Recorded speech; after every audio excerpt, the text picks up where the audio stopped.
भाई लोग नमस्कार। जी हाँ दोस्तों, प्रमोद प्रेमी यादव जी का फ़ैन होंगे तो हो जाइए तैयार, क्योंकि प्रमोद प्रेमी यादव जी लेके आ रहे हैं काफ़ी बेहतरीन गाने।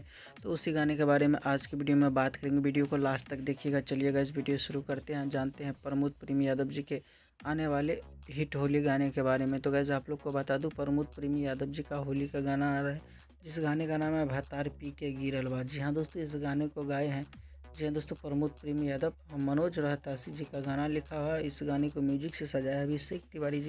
फाइनली ये गाना के जो है आप लोग के बीच में कल सुबह में रिलीज़ किए जा रहे हैं। तो आशा और विश्वास है दोस्तों ये गाना आप लोग को काफ़ी पसंद आएगा। ऐसा ही अपडेट पाना चाहते हैं तो चैनल को सब्सक्राइब करके रखिए और वीडियो को लाइक करके रखिए, ताकि प्रमोद प्रेमी यादव जी से रिलेटेड कोई भी अपडेट आएगा तो सबसे पहले आप देख पाएंगे। तो आज का वीडियो में इतना ही था दोस्तों, मिलते हैं फिर से एक नए वीडियो के साथ। तब तक के लिए अपना ख्याल रखिएगा और देखते रहिएगा भोजपुरी चिप ऑफिशियल यूट्यूब।